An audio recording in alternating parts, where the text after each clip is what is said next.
Бүгүн Жогорку Кеңештин жыйынындагы ар кыл маселелер саатында жерлердеги көйгөйлүү маселелер каралды. Белгилей кетсек, турак жайларды өрттөн жана табигый кырсыктан камсыздандыруу боюнча мыйзам кабыл алынган. Бүгүнкү күндө үйлөрүн камсыздайм деген жарандардын бир тобунда үйлөрүнүн кызыл китептери жок. Аны алуу үчүн тиешелүү документтерге бир топ каражат талап кылынат.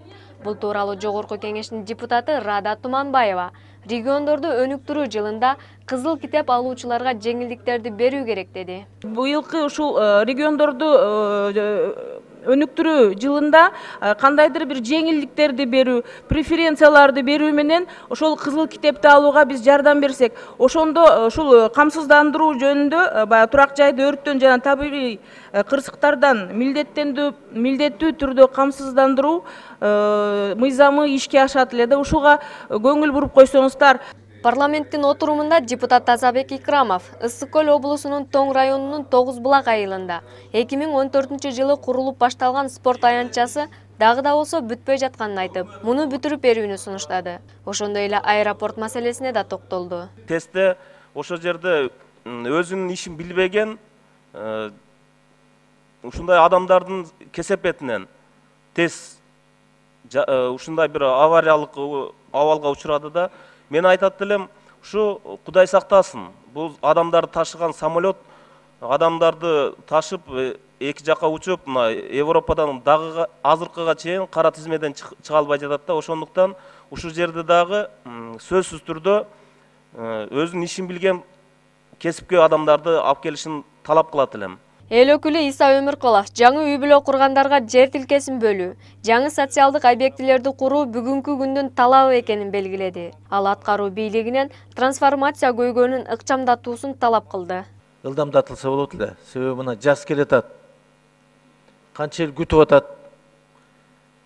Канча эл ушул маселени чечсе экен деп отурат.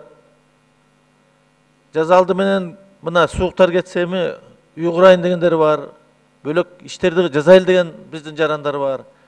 Бирок ушу маселе мындай кандайдыр бир мен ойлоп атам, ушу атайын бир кандайдыр бир тоскоолдуктар болуп атабы деп. Болбосо ушу маселени чечиш керек да. Жалпы жыйында депутат Искендер Матраимов айыл жерлеринде негизги көйгөй мектеп, бала бакча жана жол экенин айтты. Ал биздеги чиновниктердин саны менен Швейцариянын чиновниктерин салыштырды. Министрликтердин саны Швейцарияда 6 экен. Bizde 44 eкен. Бұл жерде министерство, ведомство, комитет бардығын қошқанда, мен жерде тұрады да даныйлар. Анан депутаттар аларда 46 екен, бізде 126 екен да. Өкмет азыр айтып атат, біз 10% бір сокращение кылабыз дейт. 10% сокращениені билебиз біз. Мамлекет кызмат иштегенбиз да. 10% сокращение бардык региондордон өтөт. Региондордо болот. Ошол жерден кыскарат. А борбордук аппаратка эч кандай тийбейт. Мына көрүп атабыз борбордук аппаратта канчадан адамдар өтөт. Кызматкерлер отурат, эч пайдасы жок көп нерседе. Минге машиналарын көрүп атабыз. Келип атат бул жерде. Мен дайыма айтамын. 10 литр бензин бир бир күнгө расход кылган болсо, алар минге машина гараждан чыгып, кайтып гаражга киргенге эле жетет. Ал каяктан куюп атат ошо бензиндерди? Естественно, şu мамлекеттик бюджеттен башка статьядан башка статьяга куруп атат да. Эл өкүлдөрү айрым аймактарда ооруканага адистер жетишпей жатканын билдирип, Саламаттык сактоо министрлигинин бул маселеге көбүрөөк көңүл буруусун суранышты.